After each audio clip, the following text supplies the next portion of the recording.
Hey, it's Conrad Thompson, and you're listening to Something to Wrestle with Brisco and Bradshaw. What's going on, Mr. Layfield? How are you, sir?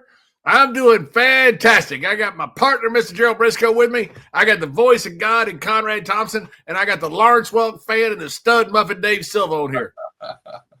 Mr. Brisco, we are delighted. We normally have a no guest needed policy. We're breaking that format completely. Because I suck. To have you be a part of the show, Mr. Brisco. Thank you for joining us today.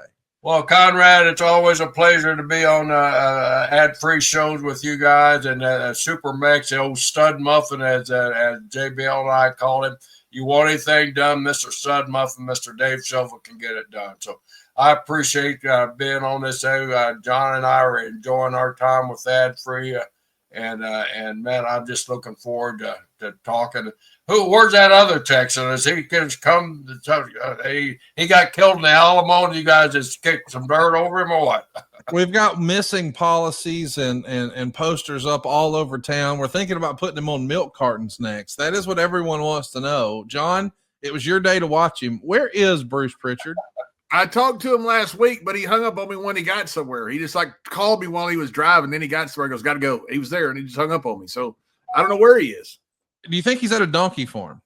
Yeah, ain't no doubt about it. That man likes donkeys. He likes tall donkeys. He likes short donkeys. He likes fat donkeys. He likes ugly donkeys and pretty donkeys. He likes donkeys. That man loves donkeys. Bruce Pritchard loves donkeys. Wherever you are. Put that in writing.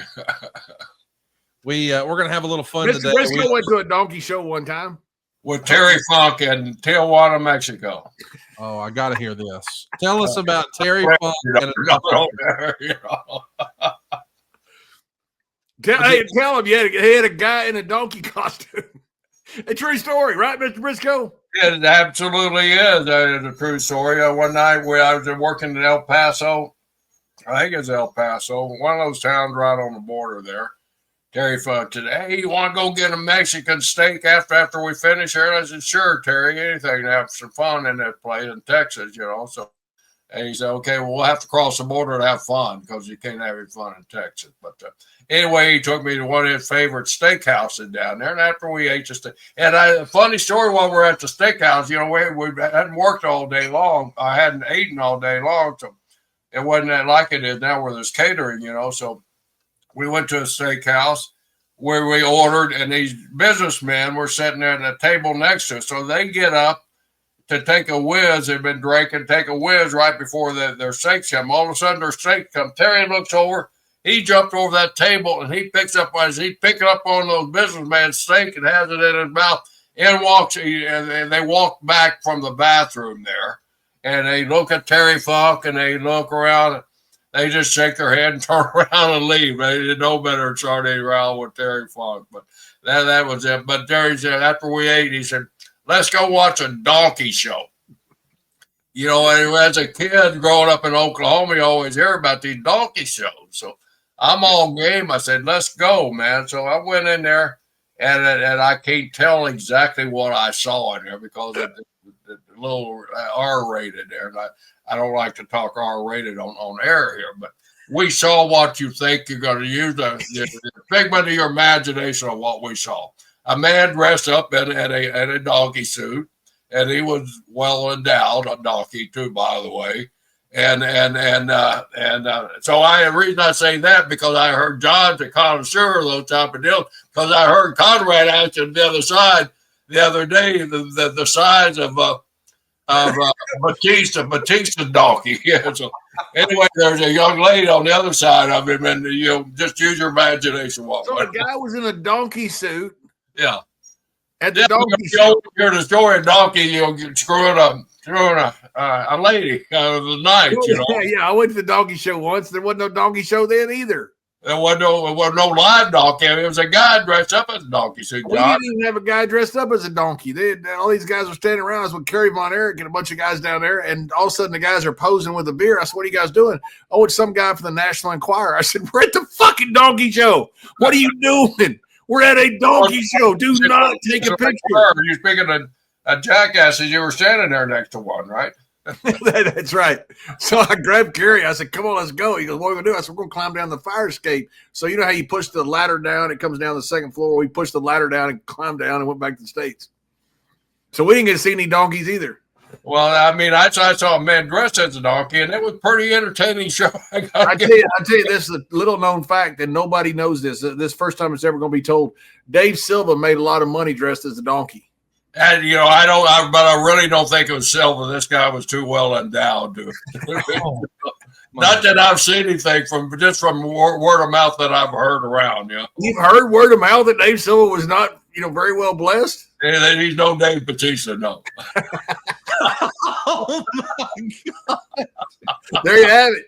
Okay. By the way, I've never seen Dave Bautista in a shower either. I hadn't either. These guys that know the size of all these guys, hawkers, what are they doing? What are they, John Ewers, a policeman? Why are you allowing these type of people in our dressing room that's going out checking on the size of the donkeys and the showers? As much heat as I got for running the guys out of the dressing room. You could have been the I should have ran the rest of them out. You could have been the donkey policeman.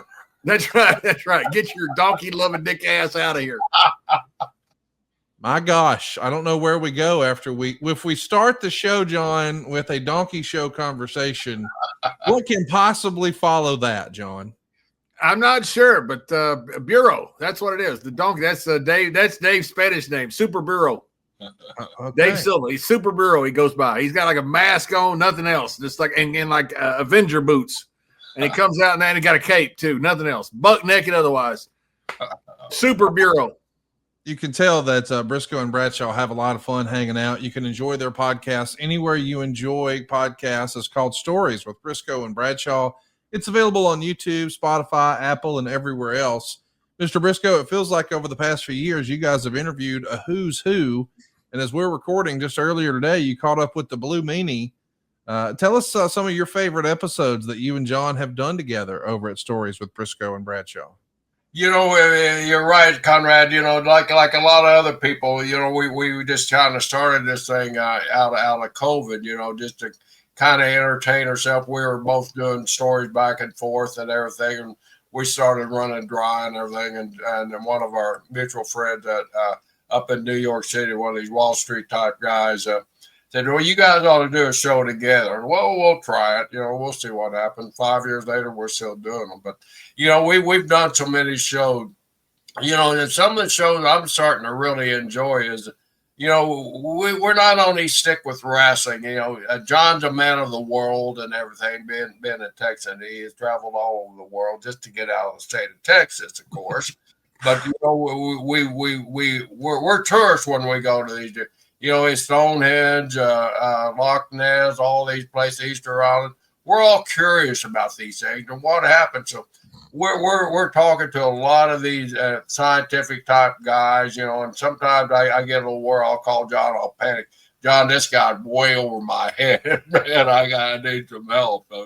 But we're enjoying the conversation we have with the rock legends that we've had on. We've had Eagles. We've had Willie Nelson. We've had Willie Nelson's harmonica player. We had a great legendary Pat Boone, which was an absolute thrill of mine. And I told John, and I hate to put this guy over, but I told John, interviewing Pat Boone, I was just about as intimidated doing Pat Boone as I was Eric Bischoff. So. Yeah, Conrad, we've had tons and tons of people. We've had so much fun, and we've had stories that you wouldn't believe. We actually put our stories in greatest stories ever. Scott Casey's UFO, Mr. Brisco running over Tommy Rich. We're the only ones that have the video of the chicken. It's actually a rooster under the ring with Hornswoggle down in Mexico. So we've got some pretty cool stuff. Enjoy it anywhere you catch your podcast. You can find it each and every week. Stories with Brisco and Bradshaw. The archives are incredible. Hundreds of interviews you don't want to miss out, and it's totally free. Find it anywhere you enjoy podcasts. Stories with Brisco and Bradshaw. Of course, Mr. Brisco, a lot of our listeners grew up as big WWF fans, and when they think about you, they think about your legendary run when you had the highest ratings in the history of Monday Night Wrestling with your old pal Pat Patterson as one half of the quote-unquote McMahon Stooges. And when I asked Twitter to, hey, hit me with some questions for Mr. Brisco, I think of Tallow Ruby, who says, what's your favorite Pat Patterson memory? I'm sure you shared so many great moments with Pat, but tell us a little bit about some of your favorite stories involving the late, great Pat Patterson. Well, Pat, as we all know, and people like us that was got the privilege of knowing Pat and being one-on-one with him. He's a tremendous guy.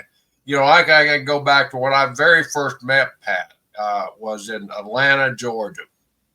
They brought Pat, they being the great legendary promoter Jim Barnett. They were getting ready to Georgia Championship was getting ready to give me a minor push there, and they wanted to put a belt on them, a Southern Heavyweight Championship on me, and they had to bring the belt out. One of the mysterious tournaments where Pat went a quick trip to Rio de Janeiro and won the Southern Heavyweight Championship. And said, well, if you think about it, Rio is south of Georgia, so he came in as the champion, and we did not have a championship belt at the time. The Southern belt was just being made, so Pat came in, and we got one of the old tag team belts that strapped around Pat's waist, and we went out and wrestled for the Southern Heavyweight Championship with Pat wearing that junior heavyweight, or not junior heavyweight, but tag team belt, the Georgia tag team belt around him. And I like I said, I never laid eyes on Pat, never know. I just, like everybody else, through the magazines. I was a big fan of his and him and Ray Stevens. So I was so nervous. I said, Pat, what do you want to do? And it was back in the days that, don't worry, kid, just listen to me. So, I always heard, Pat Patterson did. So I had no reason not to say yes or anything you want. So I went out to the ring. We were only scheduled to go about 10 minutes, and we ended up going 25 minutes and listening to Pat and everything. And we and our opinion and Mr. Barnett estimation, we stole the show that night. And but just the working ability. But we being Bruce Pritchard and Jim Ross, we used to ride. The four of us used to ride together down those long highways. We would start giving Pat so much grief, and he would give it back to us and everything. So we're going down the road, and one time we're ribbing him about different things of life and everything, and so we're ribbing. It starts getting pretty steep, and Pat said, "All right, damn it, guys, the next truck stop, just let me off." And of course, I have to be a smart ass. Said, "Oh, truck shop, that's where it all happens anyway." So he gets on, and so we pull up to the truck stop, the breast up there. He jumped out of the damn car. So we start going a little bit, and all of a sudden we look around there. Pat's waving us come back, and as we start backing up to pick the guy up, he dropped his trowel and mooned it there. But Pat was just a wonderful guy to travel with. And one time we're leaving West Palm Beach, Florida. We're on old Highway 60. People around Florida have traveled that out. There's nothing out there but rattlesnakes and alligators. We got a young Brian Blair in the car with us. So Pat was with his life partner Louie, and they passed us. As they passed, Pat just bought a new Lincoln, and bear that in mind, sunroofs were a new thing in cars. So all of a sudden, we get up close to Pat, and he jumped out of that, sticks his body out of that moonroof, bends over, and gives us a moon, a full-blown moon. So he was always ribbing, and that was the great thing about Pat. Pat never took himself serious or anything like that. He was just a really good guy. So but Mr. Brisco, tell what you did to Brian Blair to get him to moon him back. So we're all laughing and everything. It's a good time, And Brian brought it. We got to do something to get him back. So my brother Jack, who really wasn't known as a ribber or anything, but Jack said, "All right, Brian, what we'll do, we'll pass them. We'll get in front of them. We'll put you in the trunk, and as they're coming up from the back there, we'll slow down." And then once again, Jack's got this car, and I keep saying these things like, but like that back in there, they're brand, the trunk buttons. You never had that before, So we'll pop the trunk button and you stick your butt out of the trunk there because we didn't have no moonroof. You stick your butt out and you just give them full moon over Florida there. Okay, so in the meantime, we knew there was a Stuckey's restaurant. Those old people that traveled the road back then, there were Stuckey's everywhere. Yeah. So, nowadays you never see them, but, and all the truckers used to stop there and eat the pecan pie and get breakfast and all that stuff. And so we knew that was coming up. So Brian said, yeah. So we pull over, we get Brian in the truck. Of course, we crank the music up. Those speakers in the back are just kind of reverberating him out of the damn truck. So we find out, Brian, you ready? Here comes Pat. Oh, I'm ready. Please, let's hurry. It's hard breathing back there. So we all right, we're going to slow down and we're going to come to a stop, Brian. When we come to a stop, make sure you're ready. I'll pop the trunk button and you get up and you give Pat and Louie the biggest moon you ever given. Oh, man, I can't wait. So we pulled up. All right, Brian, we're here, Brian, we're here. So we're backing up. All right, we're going to back up a little bit until we get real close to him. Okay, I'm ready. But are you ready, Brian? Are you ready? I'm ready. 1, 2, 3. We pop that trunk. All right, Brian, pop trunks open. Like an old Jack in the Box. Brian pops out. He got his pants around his ankles there, full moon. He mooning. He's shaking his rear end and everything. Jack's honking the horn. All of a sudden, Brian turns around. We're at the big picture window at the dining hall of Stuckey's restaurant. Oh, my God. There's all these truckers in there. They're dying laughing. Of course, Brian jumped out of the truck, starts coming towards the front, and it's old wrestler thing. As soon as they get close, you hit the gas, take off. So pants it out around his ankles there. So as he's running, he's starting to trip. He's rolling on the concrete, on the asphalt, and all that stuff. And the truckers are laughing their ass up. Here comes Pat and Louie pulling up. What are you guys doing? And Brian trying to run, get in the car. Finally, he runs in. Boy, he's cussing us out. He never forgot that thing. But it's the greatest room we ever pulled on Brian Blair. All thanks to Pat Patterson.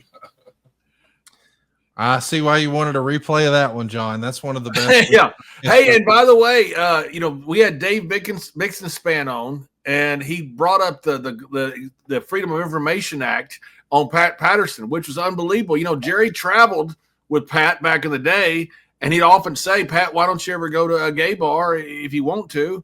And Pat go, no, they're following me. They're following me. And Jerry thought it was just, Pat being paranoid. But J. Edgar Hoover had a file on Pat Patterson. What? Yeah, tried to export him. Tried to trick him to going back to Canada. He was going to keep him there. He tried to throw Pat Patterson out of the country. Well, we always wondered, what Pat would say. Oh, they're watching me. We just figured a promotion or something like that, trying to look at something, to get on Pat to kind of get him out of the territory or blackball him or something. With these old promoters, stiff promoters that we had back those days. But we had a writer on that actually researched that and found a document where J. Edgar Hoover actually had Pat Patterson documented as a danger to the United States because of the sexual persuasion there. So my God, that's like a movie. I think his life is a movie. That piece of shit, J. Edgar Hoover, who's got a building named after him in D.C., spent his time going after Pat Patterson. And while he's wearing a dress. Piece of shit. But we used to rip Pat all the time, and you never knew, what he was meaning, that. But that just shows you the level of our thinking, our government thinking at the time, and poor Pat. I mean, he was always very conscious of what he did.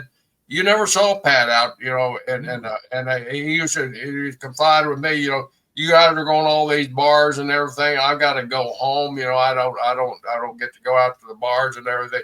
Yeah. You hear in the dressing room the next day, this guy was out found him a honey at the bar. He said, you guys are having a good time telling your stories. He said, Matt, I can't tell those stories of myself, which kind of sad. And you always kind of felt, Pat, he kind of felt sorry for him, but because Pat was such a giving person, he'd give you all the knowledge he had anytime you wanted. So, he's very well missed. Like I said, the three of us, JR and Bruce and I, used to have so much fun just going down the road with him and listening to some of his stories. And you knew you were in the presence of a legend, just from the history of his work, So, he's awfully missed nowadays. Conrad, Pat, called me one day and he goes, "Hey, my book's coming out." I said, "Yeah, Pat, I'm looking forward to reading it." And he goes, "Yeah, well, I got a big deal in it." I said, "What's that?" He goes, "Well, I'm coming out." I said,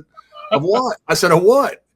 And he said, "The closet." He goes, "I'm gay." I said, "Pat, everybody knows you're gay." And he goes, "No, they don't." I said, "Pat, I set you up with a date in New York with a dude. I obviously know you're gay." And he goes, "Oh, yeah, that's right. But nobody else does." Pat he's the only one in the business that didn't think anybody knew he was gay, because we would, Pat, why don't you just, do your thing and enjoy your life? He said, "Well, I can't." "Why can't you, Pat?" "Well, I don't want you young guys thinking I'm gay." I said, "Pat, you're the only person in this business that don't think you're gay." Well, we had such a good time with Pat, man. Thanks for bringing them up and giving them a little talk here. Hey, Conrad, by the way, we were in Kuwait or somewhere, and, guys used to mess with Mr. Brisco, and this is all on our Stories of Brisco and Bradshaw, and we've got all the people that are in this instance, and we spliced it all together. We got Michael Hayes, Tommy Wildfire Rich, Mr. Brisco, all together telling their story. But we're years later, Stone Cold Steve Austin goes by Mr. Brisco, and Steve's the hottest freaking thing in the world, man. He got hot. You could put his name on any building in the world. We sold it out, and he kicks it, Mr. Brisco. And when he does, Mr. Brisco grabs him and chicken wing suplex him on the floor. On the floor. He's our meal ticket. He's our mortgage. He's our car payments. We're like, "What have you done? Oh, my God." Somebody go check on Steve. Steve rolled all the way back. But this has precedence. Mr. Brisco once ran over the hottest baby face in the world in Tommy Wildfire Rich in a car. Now, listen, Mr. Conrad, that's a felony. Yes. This is not like, oh, he hit him in a car. It's kind of funny. He ran over him. That's vehicular homicide. Attempted. This is a felony that he did. And he ran over him with Michael Hayes, which can kind of explain why he would do it. Oh, wait a minute, John. I didn't run over. I didn't leave any skid marks on when I hit him. I'll set the story up. We've been out drinking there a little bit. I can't believe that. The three of those names that he mentioned drinking, that just didn't happen back in those days. But anyway, we're going back to the hotel, and what had happened is Michael Hayes married now. I know he was married; he was that several times. But anyway, they were hitting on some chicks there, and the chick seemed to, instead of Tommy, and Tommy's the most over guy in the world at the time. And so this young lady, she's starting to lean over and talk to Michael Hayes. So it's really pissing the Wildfire off that Freebird's out doing him with this barfly chick there. So we got enough sense where we found a bar that was right across the street from our hotel, but it's in West Virginia. Everybody knows there's mountains there. The hotel's down here, and the rooms are basically up side of the mountain. The rooms around, you got to go around this curvy highway. So, like I said, we've been drinking. I walked back to the car. Me and Michael and Wildfire said, "Come on, Tommy." "No, I'll just walk up. So he pissed up Michael Hayes for trying to steal the girl, a barfly girl. And so I'll just walk up. So he starts walking up there. Freebird elbows me in the side. "Brisco, I bet you won't run over Wildfire." "Oh, yeah, well, I just had enough." I put that old hot rod Lincoln down in the drive. I hit gas. Boom, I hit Tommy. Woo! Up over the top of the damn hood he goes, rope. Smashes our windshield. Now I got necktie. I got to turn that damn rental car in. And I'm a vice president of the Georgia Championship Wrestling. I do carry about $50,000 in cash with me. So we can see, it's one of those movies where you watch slow motion. Wildfire, he hits that hood and he starts rolling. Well, you can just see that face start to roll up over the windshield as it smashes in on it. All you see is Wildfire. He boom, and you hear this thud hit beside you there. And I'm thinking, man, I just killed Tommy Wildfire Rich.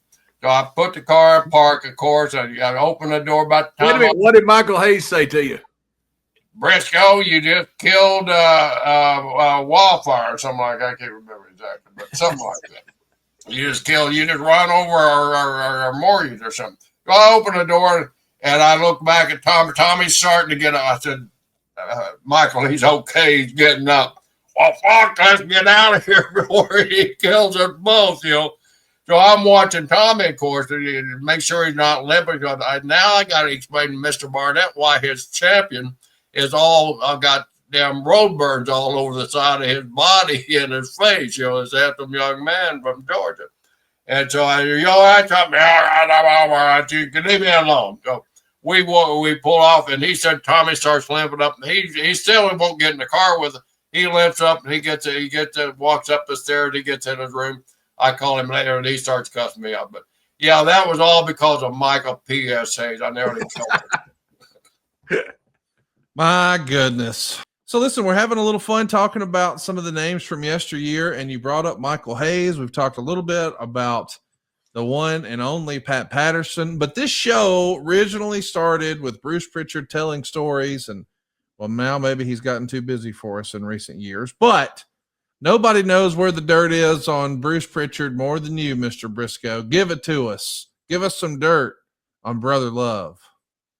He's mean, he's nasty, and he's no good. But I got to tell you, Bruce, of course, he's been fired, a dozen times, maybe 15 times, more than you all this. I'm 17-time world champion. Well, Bruce Pritchard probably holds the record on getting fired. So I wonder if there's anybody out there, a WWE employee that's been fired as many times as Bruce Pritchard. But it's funny, when he was down on his luck and he didn't have a buck and he's living in Houston. So he would call every day about 5 times. He'd call John probably 5 times. After he called me and keep me on the phone, he'd call John. Then he'd hang up he'd call me back. But Bruce, nowadays, Bruce said, well, you got Conrad, you're experiencing it now. Now Bruce is a big shot again. And how much did he return your call? Then, like John said, I'll get a call from Bruce Pritchard. I said, what are you doing, Bruce? Well, I'm driving from, I'm sitting in the back of my SUV. You don't call them limos anymore. They're SUV. I asked him, Bruce, back in our day, we limos and Lears. What's the most? He said it's Gulfstreams and SUVs nowadays. So he always corrects me when I say limos. No, it's Gulfstreams and SUVs. But yeah, he'll call you because he's by himself and he's bored. He don't have anybody else to call, but he knows John and I'll always take his call, and we always will. Yes. But what a crybaby he is. Biggest crybaby in the world. Pout boy. We call him Pout boy all the time, Our Chicken Little. Michael Hayes had the perfect name for him. Conrad, you'll probably love this analogy here. The sky's falling, Chicken Little. That's Bruce Pritchard to a T. They probably did Chicken Little off of Bruce Pritchard's life. This guy's falling. Bro, maybe Pout Boy or Chicken Little.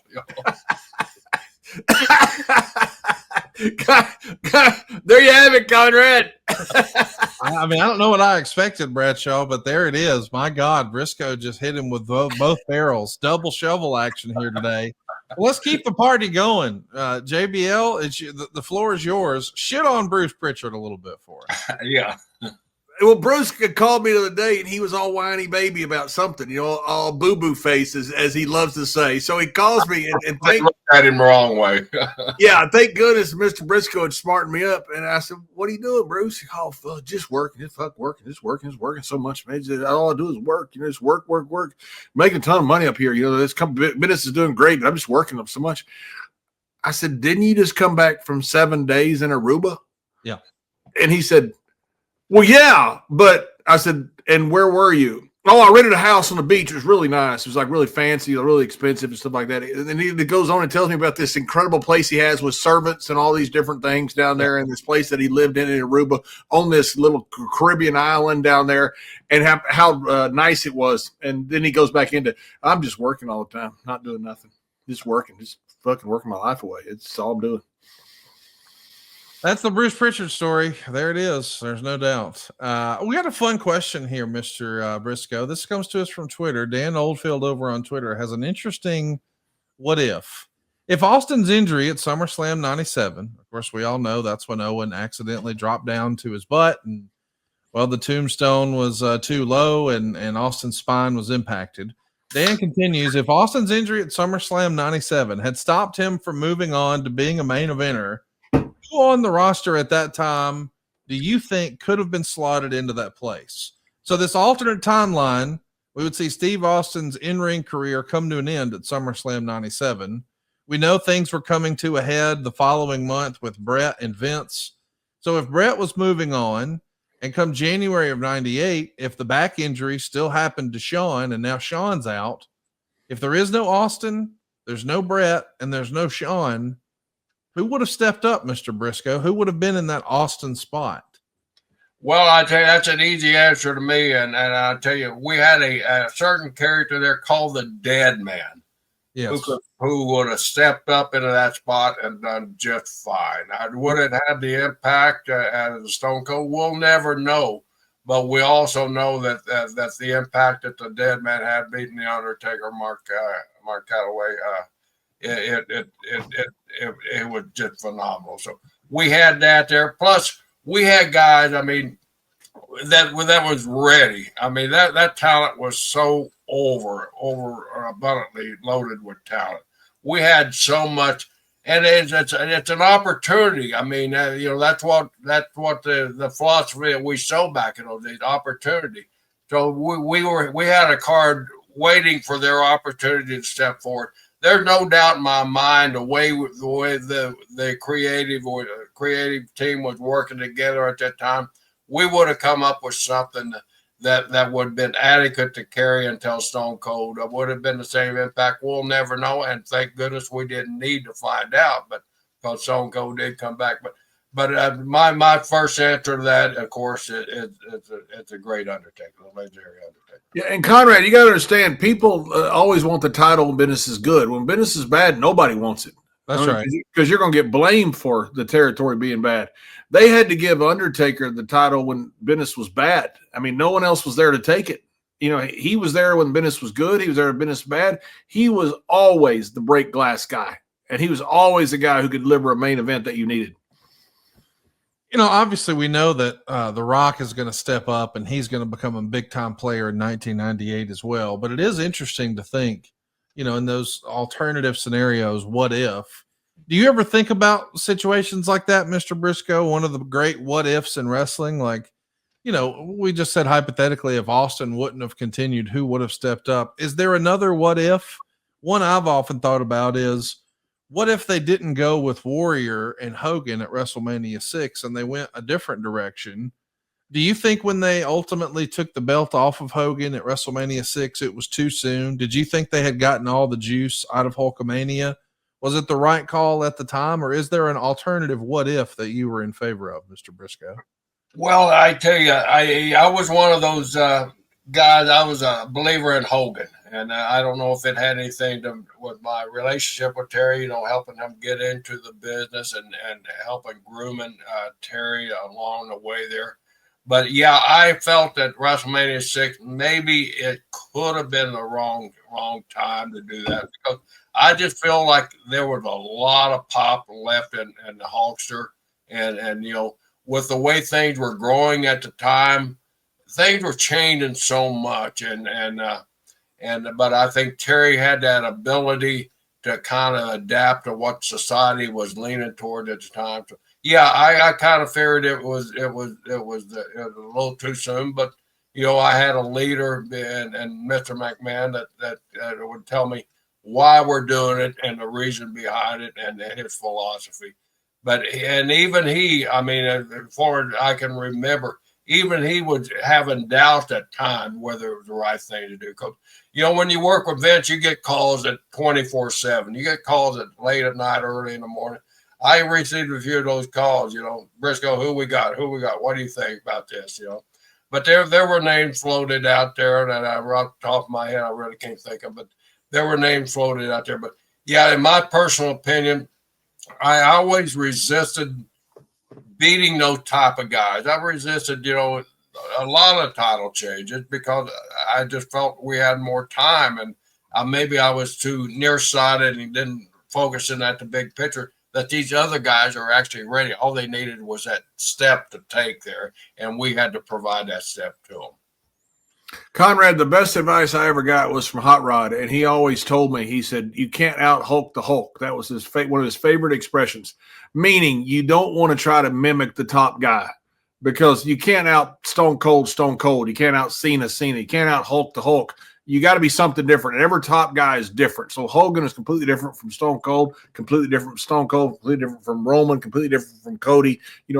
All the completely different from San Martino. You can go back in time. There's no top guys that come out that just kind of mimic each other.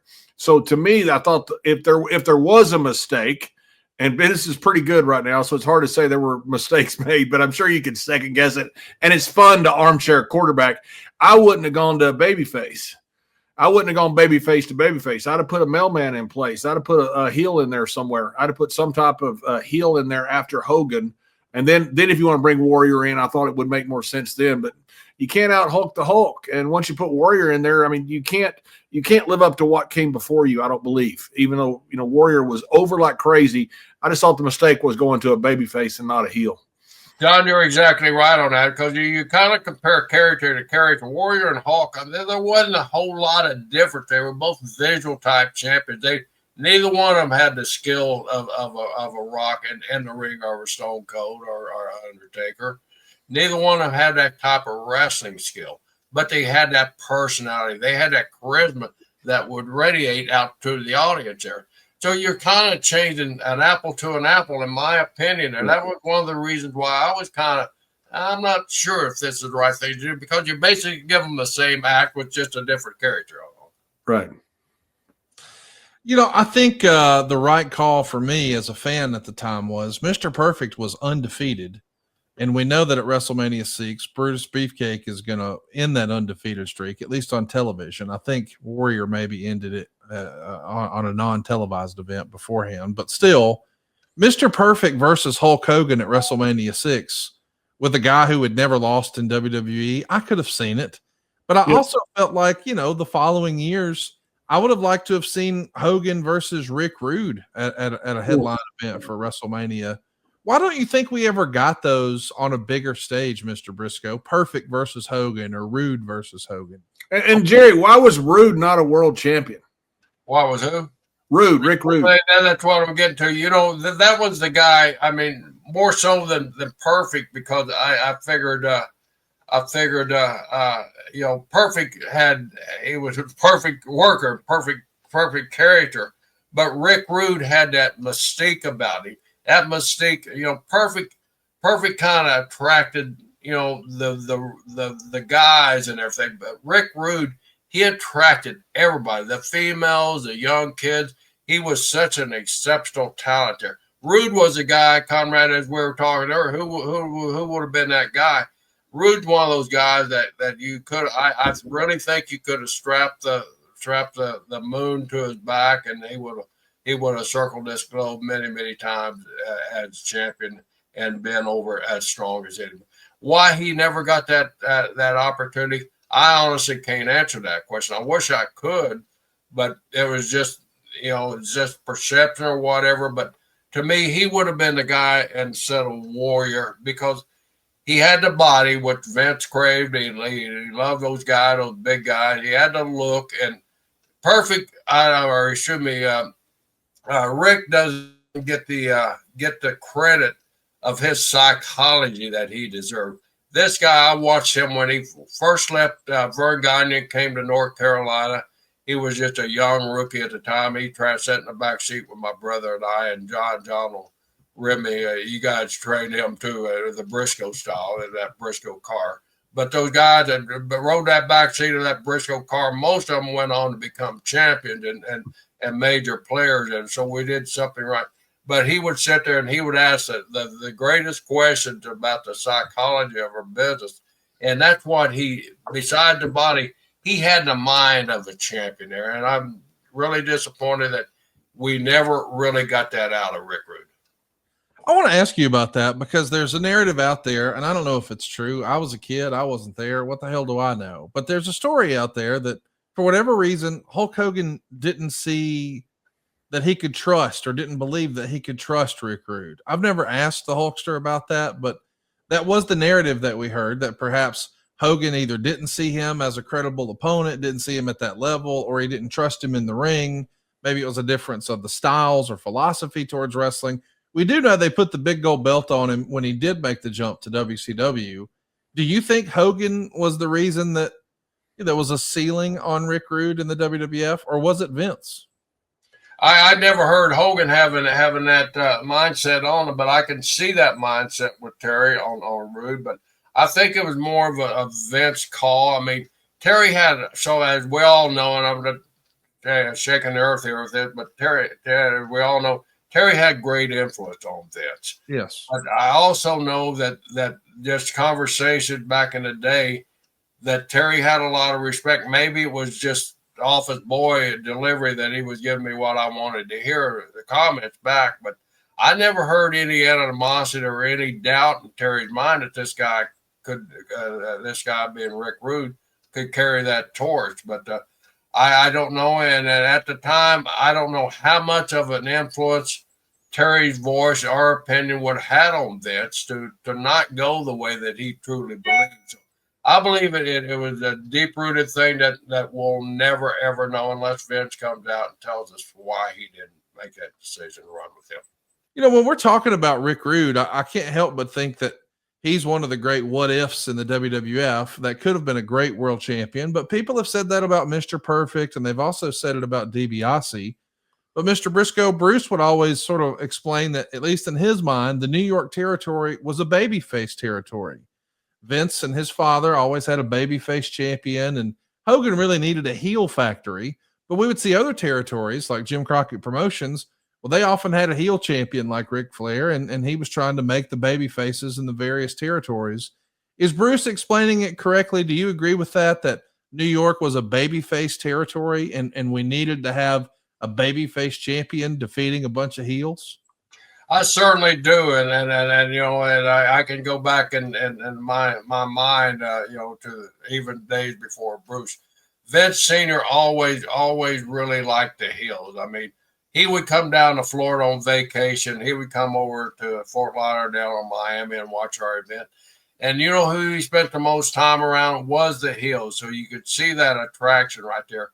And he always had the Brunos or the Pedro Moraleses and the guys like that, and the Bobby Backlund and guys like that. I think, you know, right there for him. And so he was always looking for those big monster hills. And that's what Vince Sr. liked. And, you know, the fruit didn't fall too far from the tree when Junior come around, because Junior already had that blueprint to success with booking the way his father did and was highly successful. So I think that carried on. But, you know, guys like Mr. Perfect and Rick Rude, they weren't just baby faces. They were good solid heels too. And maybe they didn't have the gigantic size that they were looking for back in that day, you know, to become the champion.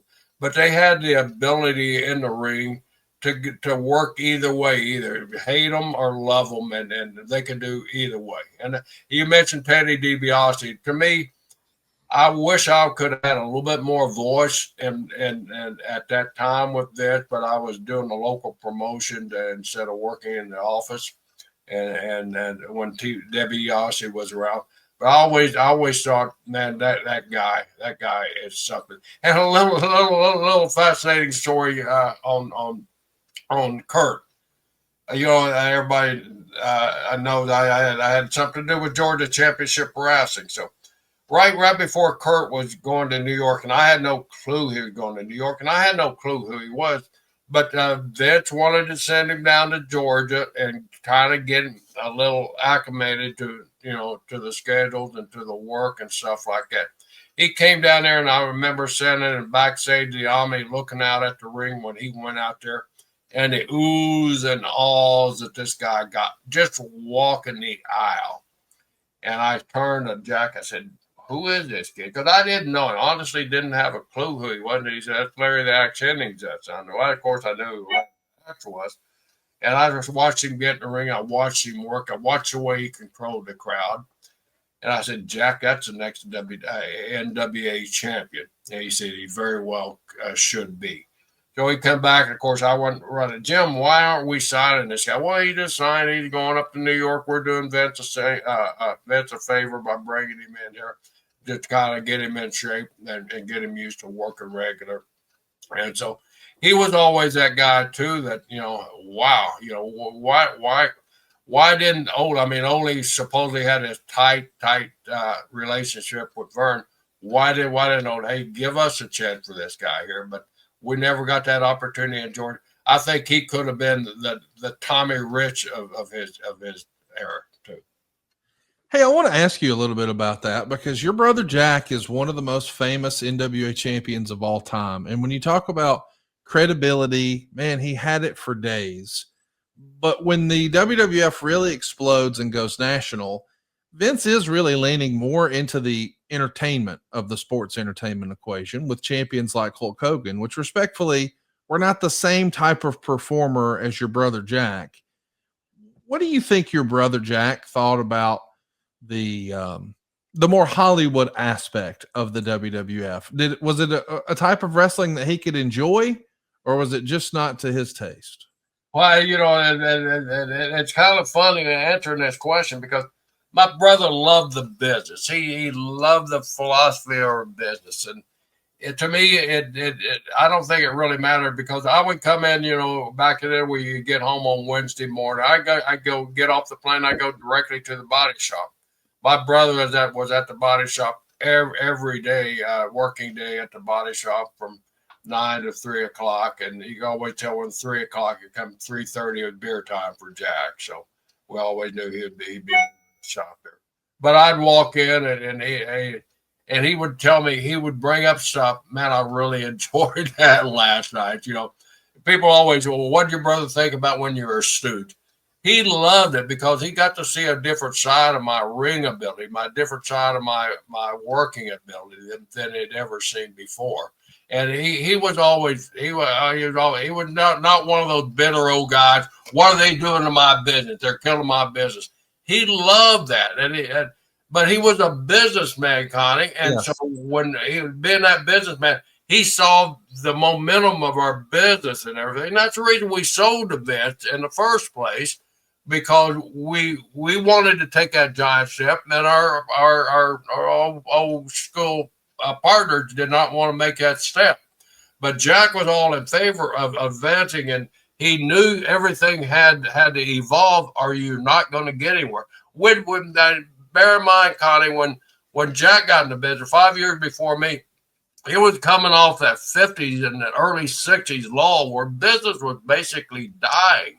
And the new blood like Jack and Dory Funk Jr. and Terry Funk, myself, Dick Murdoch, all these guys, we just started kind of rising to the top like a lot of other guys around the nation and changing. So those old timers, when they'd see Jack and I or Dory, they would feel the same way that the old timers were feeling. And that's what I always got kind of laugh. Well, you're the same guy with, knocking the business when it was advancing towards you.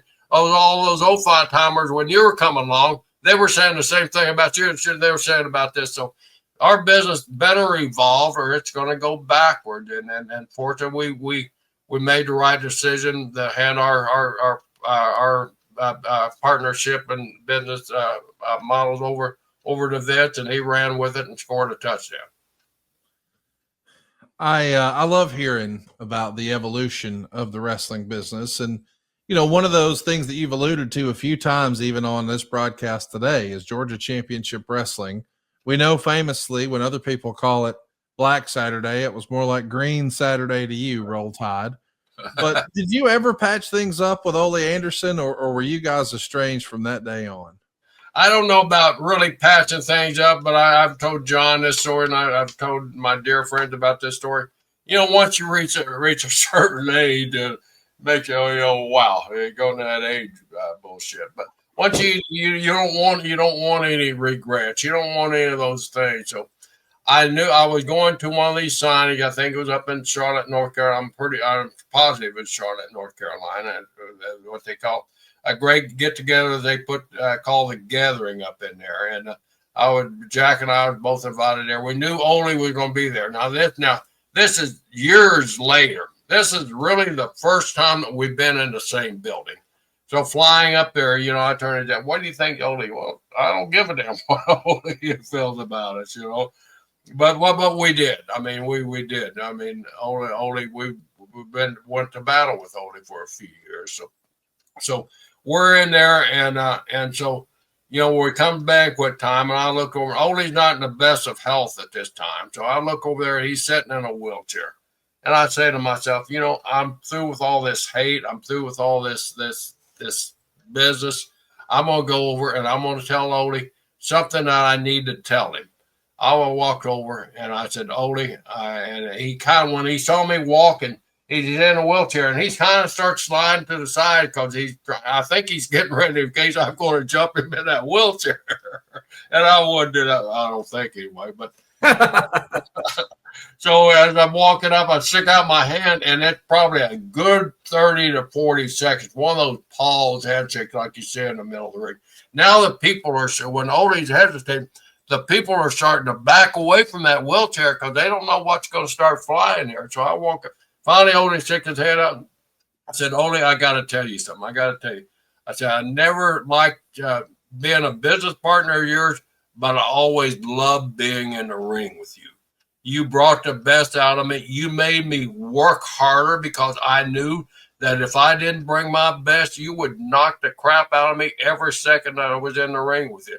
So you brought my level up, and you taught me a lot about being aggressive in the ring. I just want to tell you how much I appreciate it, and I wish you the best of health. Shook his hand and turned around and walked away. So I think I buried that hatchet as far as I was concerned, and you know, I legitimately feel that way. You know, I didn't like being a business partner with Ole Anderson, but I love being in the ring with him because you better fight. You better bring your best game or you're going to get the crap beat out of you. Hey, and Conrad, by the way, you know, 90% of the shareholders at Georgia Championship Wrestling had to agree to that sell. So when they talk about the sell, the Briscoes offered, just like they're supposed to according to their charter, they offered everybody a piece of it. They offered everybody their point of view. Ole was the only one. So it wasn't like it was just the Briscoes. It was everybody but Ole. You know, that's been mistold over the years. That makes a big difference. And then Ole's the one that put the bounty on them, which bro, that's pretty rotten. So hey, I do want to hear about the bounty, but before we do, what did you hear about an Ole Anderson hit post the Black Saturday Georgia Championship Wrestling sale? Did you feel like there was a hit ordered on you? I mean, there's a story about a trunk and a whole lot of other stuff. What really happened, Mr. Brisco? Well, there's two different instances of the story. One of them is that I kind of doubt, but the source that gave Jack the information was Paul Jones, the old wrestler, Paul Jones, not the promoter Paul Jones, but the Mid-Atlantic. I think he went by Mr. Wonderful Paul Jones, and was a tremendous worker that probably could have been a great NWA champion. One afternoon, we're sitting at the body shop. And Paul calls, and we're finishing up our bookings with the NWA, and that's something that a lot of people don't even talk about or anything. After we sold out, we put our body and our reputation online, and we finished up all. We had a month of bookings we had to finish up and go in these hostile dressing rooms and everything. So. Paul Jones called Jack one day at the body shop, and Jack, oh yeah, really? And hung up and kind of chuckled. And he said, "You won't believe it." He said, "It was Paul Jones." He said, I figured. What do you have to say? He said, Paul only had put up a 3-day hit on us. And I what a hit. And Paul just said, "Be careful where you go or who you go drinking with and stuff like that." You know, So we'd already talked about, you know, running into disgruntled talent along the way there. But the other one was, do I put 100% belief in that? No, but the other circumstances happened. My wife's getting called about, you know, what I'm doing on the road. And my body shop partner, Travis, is getting called that we're going to screw him just like we screwed Ole and all that stuff. So he, whoever was behind it, was it only? I think so, but I can't guarantee it. But the one thing for certain that I know, a guy that I really respected was Joe Laurinaitis, an animal. When we're finishing our third to last night, it's a Friday night. We're going to finish up on Monday, but we're in Cleveland at the big auditorium there. Jack and I are against the Road Warriors. So we're back before the big arena there. They were in that Cleveland auditorium. So we're standing there, and then there's a stage there that you guys could go and watch the matches through the curtain. So on one side, as everybody knows, back in the old days, the heels on one side and the baby faces on the other. So we see the Road Warriors, and they're waving us over there and telling us to go to the very back. Well, that's unusual because, the curtain's there. You can talk, if you talk about your match, but this wasn't talking about the match. He wanted to talk to us about something important. We figured we better go back there. So we go back there, and Joe looks at Jack and I. He said, you don't have anything to worry about tonight. Jack said, what do you mean worry about tonight? What do you mean? He said, well, Ole has offered everybody that's working with you guys on the way out $5,000 if one of us will break your arm or break your leg and just put you guys out of commission and teach you guys a lesson. He said, we told him to go F himself. He said, but there's one guy that kind of stepped forward and said, don't worry, I'll take care of the situation. He said, but I just want to warn you guys, just be careful in the positions that you put yourself in the ring and then protect yourself at all times. I never forgot that about Joe. I appreciated that. The rest of my friendship with him, he'll always have a high spot on my friendship list. But yeah, that one I believe because it came from a really reliable guy, a guy that I trusted and enjoyed being in the ring with. But the actual gunman hit, I don't know. I mean, that's a little far-fetched, but at that day and time, I wouldn't put it past anybody. Hey, but Jerry, now who said they were going to collect the bounty? And you worked with them, right? Buzz Sawyer. We'd worked with him many times and had him puking every 5 minutes in the ring. So, but you worked with him. Didn't you work with him after he said he would collect the bounty? Yeah, and nothing happened. I mean, it was like working with a feather because so Conrad, Buzz said that we'd been informed about it. Buzz said that he was going to collect it, Conrad. Then he got in the ring with the Briscos and decided not to. Yeah, that's probably a wise decision. I like that. Let's talk a little bit about some other what ifs from back in the day because, Mr. Brisco, there's been lots of speculation through the years about WrestleMania 8 and why Ric Flair and Hulk Hogan, champion versus champion, didn't happen in 92 in Indianapolis. We know that eventually WCW did it in 94 for their Bash at the Beach. It was Hulk Hogan's first WCW pay-per-view, and it broke every WCW pay-per-view record. But it felt like Vince was reluctant to pull the trigger. Now, the story was that the house shows that happened, well, all over the place. I know they had some in Ohio. They had some in California.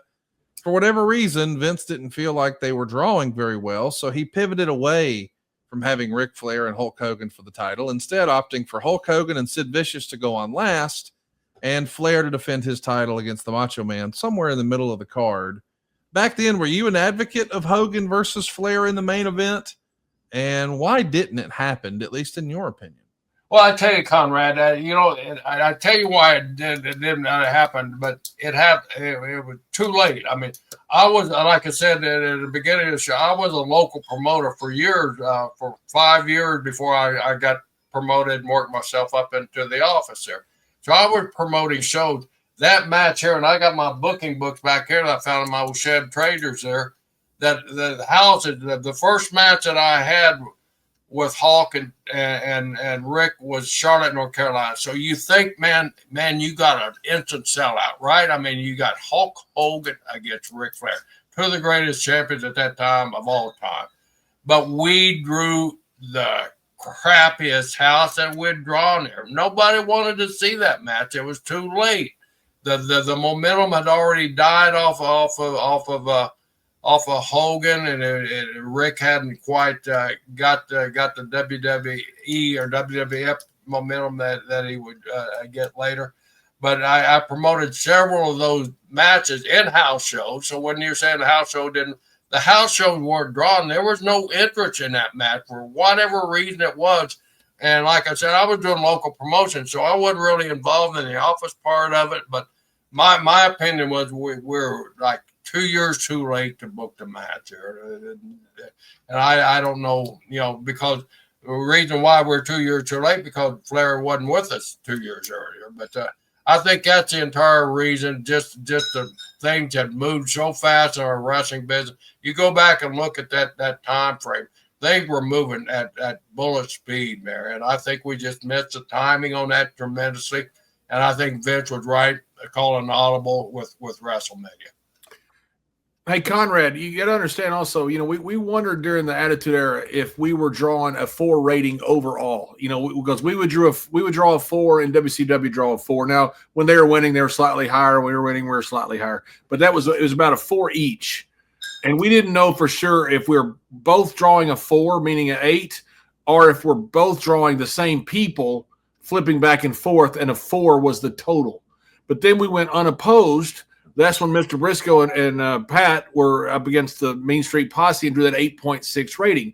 The overall show that day did an 8.1.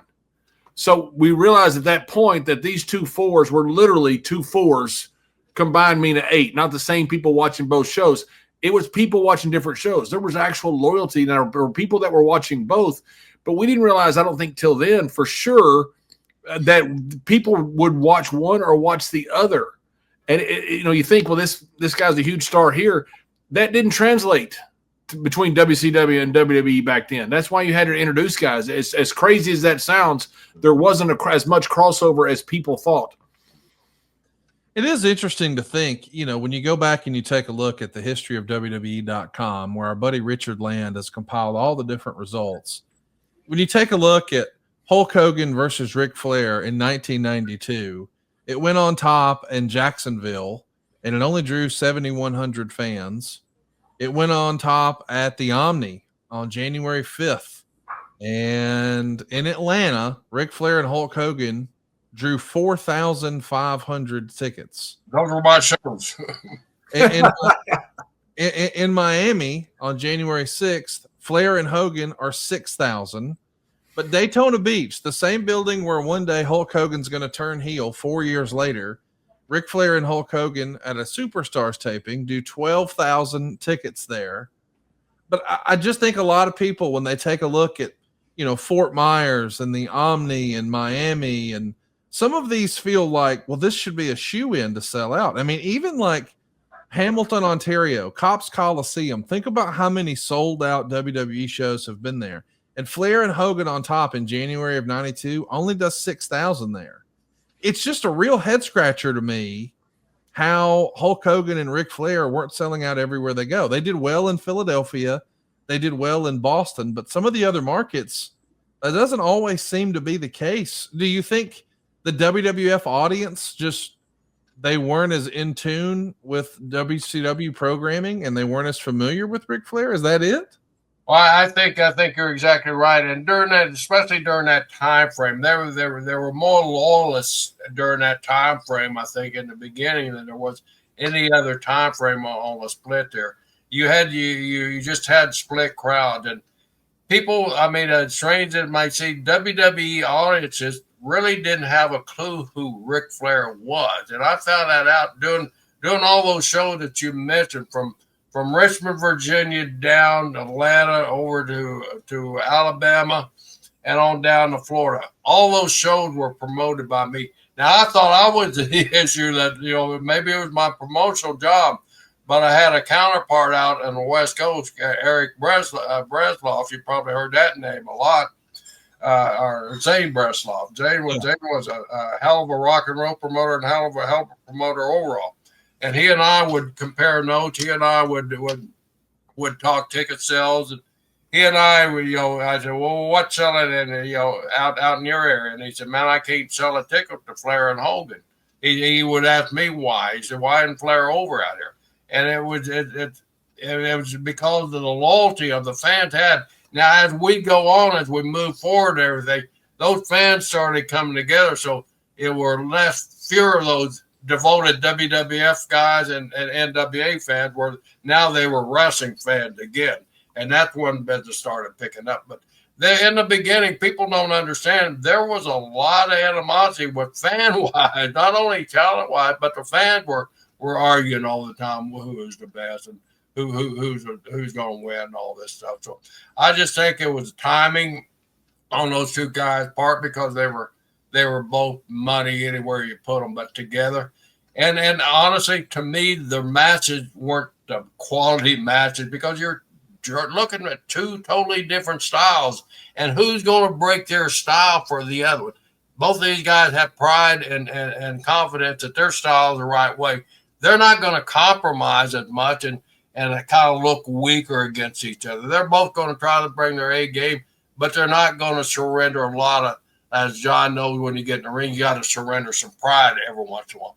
And neither one of those guys wanted to take that step to surrender the pride. Their first matchup was October 22nd, 1991. It was at a wrestling challenge and primetime wrestling taping in Dayton, Ohio at the Hara Arena. And then as we would fast forward, just 3 days later in Oakland, they'd have 14,900 in the building for the first ever California meeting between Hogan and Flair. The next day, they'd be in Los Angeles. Once again, 13,800. But as they continue the tour the following day, Tempe, Arizona only has 5,600 fans. It's interesting to see how, as you're moving around, different markets are responding in different ways. Even in Milwaukee, Hogan and Flair drew 7,800. So we don't know exactly what's possible. But, in the outskirts of, way in the outskirts of Chicago, you've got Champaign, Illinois, and they're doing 6,300 with Hulk Hogan and Ric Flair on top. Denver only does 6,400 with Ric Flair and Hulk Hogan on top. Cincinnati, once again, only 6,000. It's a real head scratcher. But I mean, Rick, even today, John would say, I was never really over in California. We just didn't have the television presence. And when I asked Mr. Crockett about that, he said he thought touring JCP in California was a mistake. Sure, they get TBS, but they didn't have a syndicated presence. They weren't on any local television. Is that more of the story as you understand it, John, that there just wasn't enough local promotion as far as the local television networks for the Jim Crockett opportunity? I mean, not the WWF. Clearly the WWF had a much larger syndicated network, but do you think perhaps JCP just thought, hey, TBS is enough to carry us, and that was it? Is that for me or for Jerry? For you, John. Yeah, I think that was a big part of it. There's so much infrastructure that goes with Vince's territory, and that's what separated Vince from the rest. You look at what was going on during the territory days. Most of those groups were just wrestling. Companies. They weren't TV companies. Now, they had the TV component to it, but it was wrestling. But Vince was the one that built the whole infrastructure. That was why it was so important hiring the Brisco brothers, specifically Mr. Brisco, Jerry, to come into WrestleMania 1 through 3, because he was able to get into all these territories and get the close circuit into all of these theaters, which Crockett could not do. Crockett did not have the local infrastructure that Vince did, so he couldn't draw in these places like this. I mean, Vince would go in these places, and man, it's like the old circus anywhere. You stop still long enough, you got a placard on your back, wrestling's in town. That's how Vince covered towns back then, because he had infrastructure that was so much better than Jim Crockett. And that's why the battle was never going to be won by Jim Crockett, because of the fact that Vince had built this entire foundation underneath this wrestling company, which no one else had. And John too, back there, you look at, the West Coast, and the numbers were a little bit higher out there. You're 12 and 14,000 in San Francisco and LA. And I think the reason for that is wrestling was dead and on the West Coast. I mean, the Shires and the LA, the LaBelles, their business had collapsed. So there wasn't any brand loyalty at that time. So they're seeing two mega stars that they got a chance to see. So that's the reason I think of the 12 and 14. But you go over to Arizona, which don't make any sense to me. There was very little brand loyalty there because they didn't have anything. But, then you mentioned the Minneapolis. So they are the Wisconsin, where it was. They had that AWA brand loyalty. So there's a difference, I think. And I think it goes to what I was saying. times where different fans were believer in their brand and they weren't going to cross over until later on, until you gave them something to cross over with. Yeah, and you look at WWE back then. I mean, if you put Hogan on almost any poster anywhere, you're going to damn near sell out. I don't care who he's against. I mean, the WWE was so strong. And the same for Flair back in those days on the other. Correct. You put Flair on any poster in the Carolinas. I don't care who you put him against. Flair's going to sell out. You can put Flair against mystery opponent in the Carolinas, and he's going to sell out. You can put Hogan versus you name it. It doesn't matter. Doink the Clown, and he's going to sell out damn near anywhere because of Hogan's name and because of the infrastructure around it. Same as Flair in the Carolinas. I do want to ask you, Mr. Brisco, you said something a minute ago that I really appreciated, especially how you sort of soft shoot it, that sometimes in wrestling, you have to put your pride aside and do what's right for business. And we get what you mean there. But when I take a look at cagematch.net and I look through all the different Hulk Hogan and Ric Flair matches, Hulk Hogan won all of them by count out or DQ. There were no clean finishes. Now, once they started doing tag stuff, mixing in Sid Justice and Roddy Piper, certainly there were pinfalls at that point. But prior to making it a tag affair, it feels like Vince was very intentional in not letting anyone, get a clean pinfall victory over the other. The first time we see a one-on-one clean pinfall victory, it sets a pay-per-view record for WCW. I'm saying all that to say, even if Vince decided it wasn't necessarily a WrestleMania main event, I have a hard time wrapping my head around why it wasn't at least a SummerSlam opportunity or some other subsequent pay-per-view. It does feel like there would have been a lot of intrigue in Ric Flair versus Hulk Hogan, but famously SummerSlam 92, Hulk Hogan's not on the card and neither is Ric Flair. Flair makes an appearance and interferes, but he's just not figured in. Do you think from day one, Vince had aspirations of getting there and then ultimately just realized maybe Ric Flair wasn't the best fit for the WWF at the time, or was it something else, Mr. Brisco? Well, I think you hit an important sentence there, and I'm gonna say this: I really don't think in the beginning that Vince had the confidence in Ric Flair as a world champion, more so as one of the old WWF or WWF characters that Ric Flair was, which was Hogan, by the way, too. I'm not just jumping on Rick, or Hogan was too, but at least Vince had the confidence in the daily contact with Hogan. But I don't think Vince really had the confidence that Rick could be our torchbearer in the WWF. And I think I don't think it boils down to anything else but Vince having confidence in Rick. Because you'd have a conversation with him, and I was old school, so I was kind of pro Flair, even though Hogan and I go way back too. I was kind of pro Flair on this whole program. When I was at a farm, mind you, doing the local promotion, I knew as a promoter what I wanted to see and what my fans wanted to see, what my ticket buyers wanted to see, and I just didn't. I relate to, well, they want to see Hogan. Well, no, it's not going to happen right now. So I think Rick had to kind of come in and prove himself to Vince, which he did more than capable of proving himself to Vince that he was that carrier of the gold there. But I think it was more than anything else that just confidence in Vince in the beginning that Rick was not a WWE.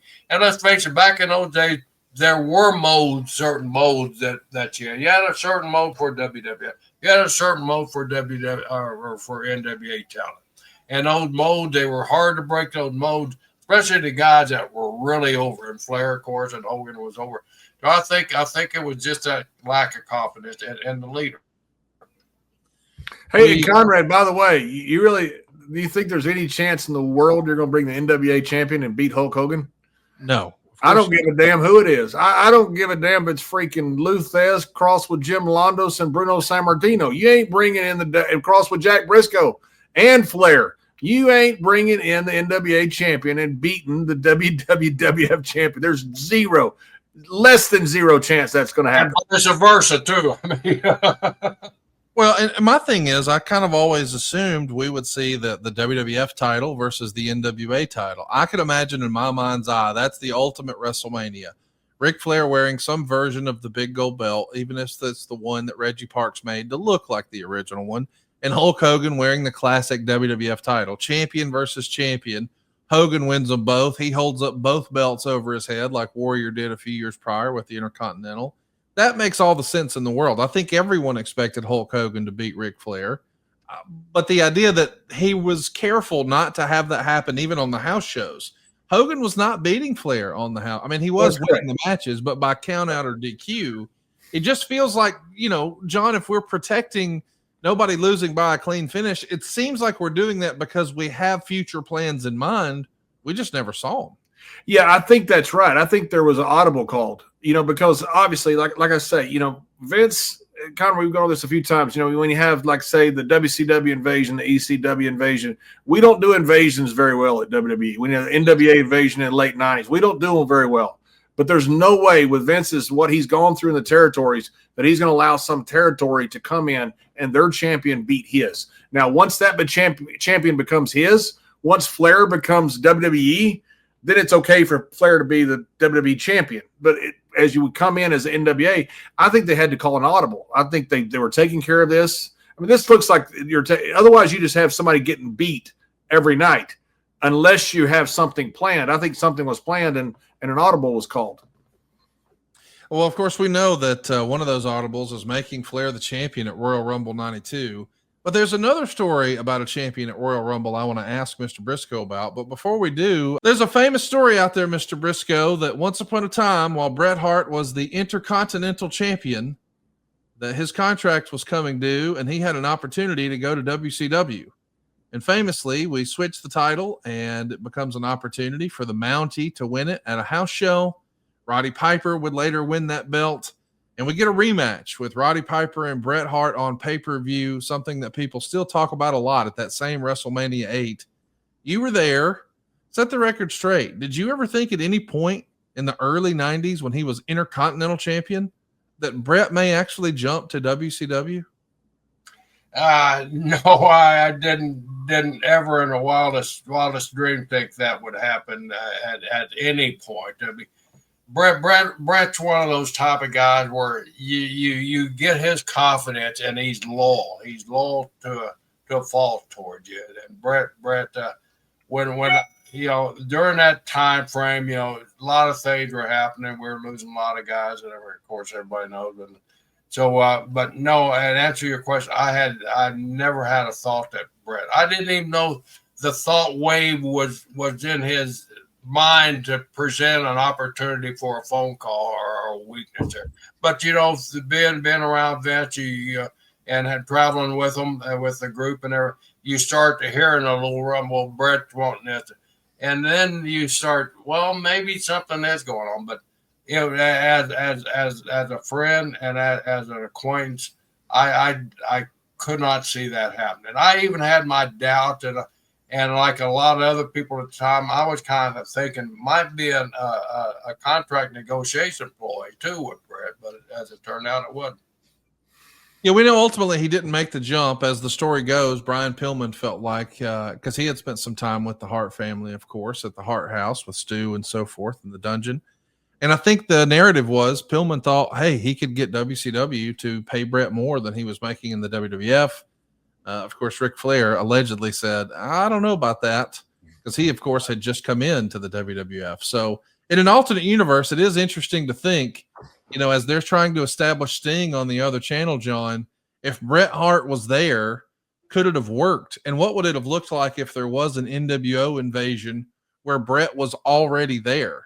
Would he have been the guy who just fell into that third man spot? Would he have defended WCW? It's kind of a cool what if exercise. John, do you think Bret in the early 90s could have worked in WCW? No, absolutely not. Nothing worked in WCW in the early 90s. That's fair. Again, it sucked. I mean, their product was terrible. I mean, they had some great talent.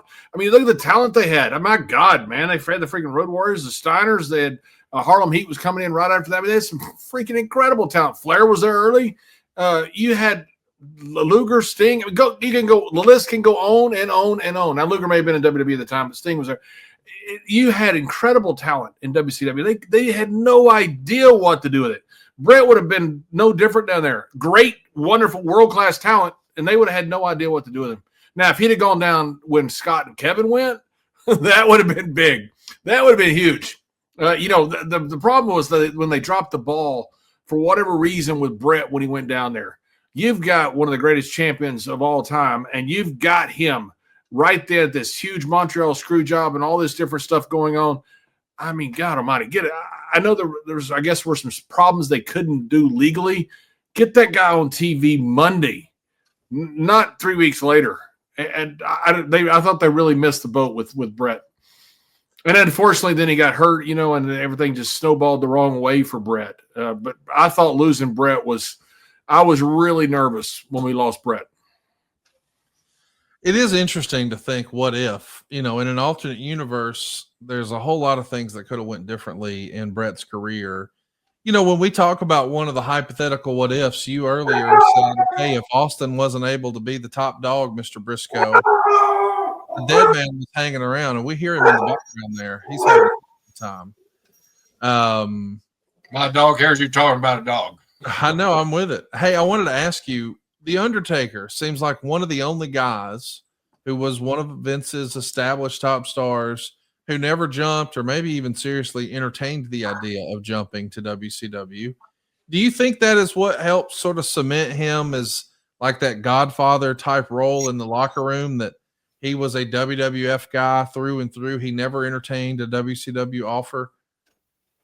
No, I don't, because I think he would have been a leader in there. You run into certain guys in the business, and you just know that they're the guy. They're the guy. They're the Rock. They're the not. I don't mean the character Rock. Yes, but they're the boulder sitting in that dressing room that that's going to be the constant judge of what happened. You can go to and say, hey, we made a mistake last night. We got wild and crazy, and this happened. And he can sit there and he can talk to you and he can handle it.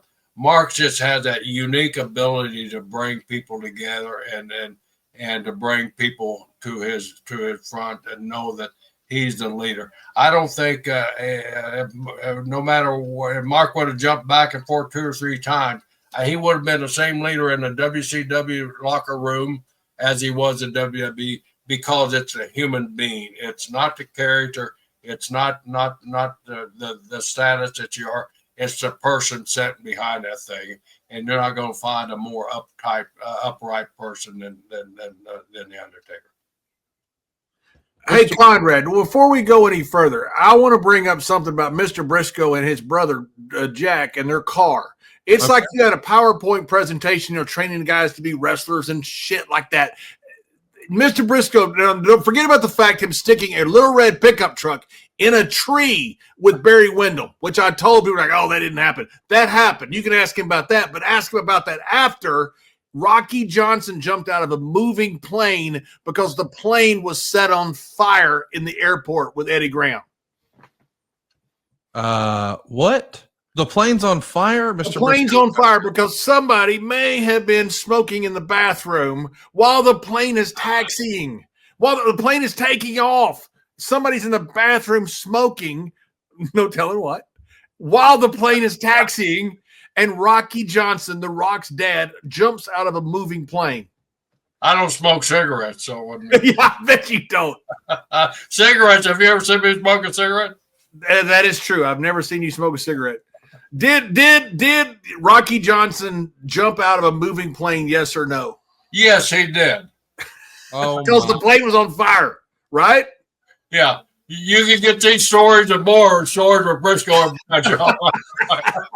Go check it out. Brisco and Bradshaw. Anywhere you enjoy podcasts, it's available on Apple, Spotify, and right here on YouTube. Just look for Stories with Brisco and Bradshaw.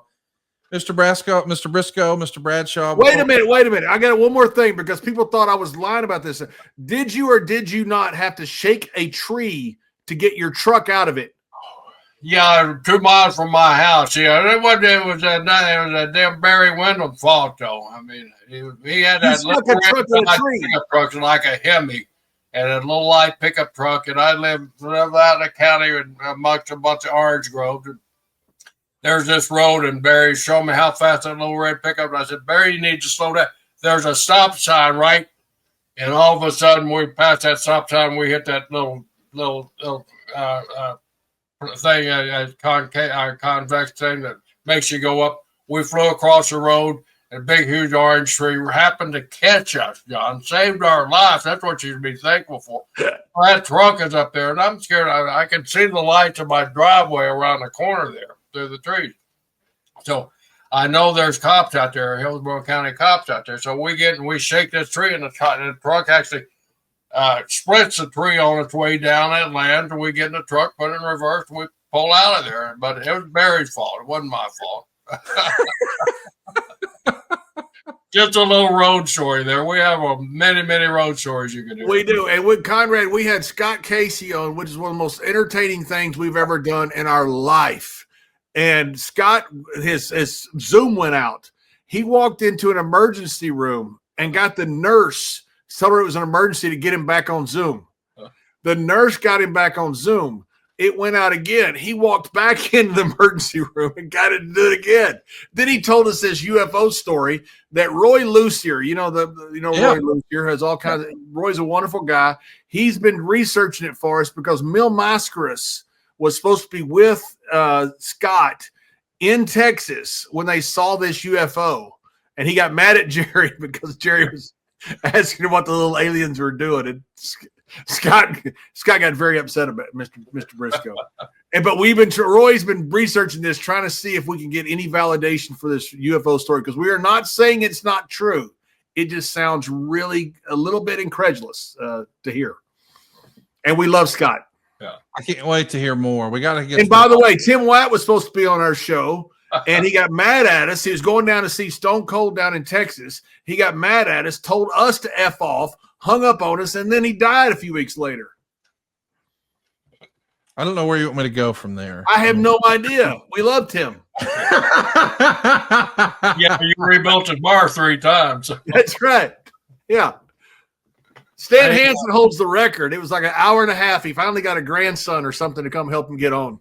Now, wait a minute. Bill Apter told us that he knew how to get on Zoom. It took him like 2 weeks. I'm a pro at this. I do it all the time. I'm a pro at this. That's right. Les Thatcher, it took him about 2 months. Well, we have got the track record. We have the best thing we do, Conrad, is get a bunch of old guys used to rotary dial phones on Zoom. I really am impressed with the slate of old timers you guys have managed to pin down. Somebody who's trying to kick out right now in real life, though, is our great pal, good old JR. We know he's battling colon cancer right now as we're recording. He's about a week away from surgery. Wanted to give you a chance to just talk about your friend Jim Ross, Mr. Brisco. Well, Jerry Lawler and I tried to call him last weekend. Of course, I'm sure everybody on the planet tried to call Jim Ross, and of course, there was no answer. So what we do, we try to turn it into a little comedy fest with me and that King, Jerry Lawler. And I did the old Pat Patterson thing. I said, JR, we're here in St. Louis at the fantastic fan fest. We're missing you. All the fans are missing you. I said, Jerry, you know who told me to tell JR hello? And, of course, Jerry the King said, nobody. Oh, so we hope that brought a smile to Jim Ross's face here. But our prayers are with you. My family's prayers are with you, Jim. You're Okie. You can fight through this stuff. You're strong. You come a great, you're from great stock. So I know you're going to fight out of this thing. Kick out my brother. We love you, and we miss you. I miss talking to you. I miss hearing those stories. And everything with JR is a philosophy lesson. And so I love listening. You're grilling with JR.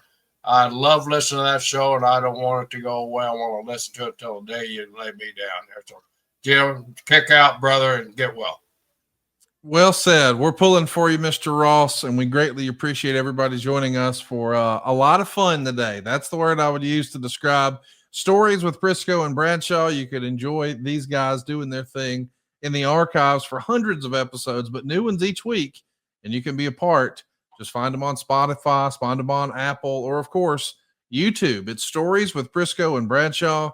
John, thanks for all the time today, man. You called an audible and said, hey, why don't we have Mr. Brisco on? And I think high fives all around. We should go get a beer. I love it. I gotta have my buddy on. This is the best day ever. Absolutely. We've had so much fun with Stories of Brisco and Brisco. It's the most fun thing I do each week. We've had Loch Ness Monster experts on. We've had UFO experts on, Stonehenge experts on, in addition to some, old wrestling legend or historian every single week. It's just been a blast. We have stuff. Michael Hayes was telling us a story one time. He goes, I was moonwalking in Lake Charles and I got hit by a ceiling fan. Next thing I woke up in bed with Jimmy Garvin naked.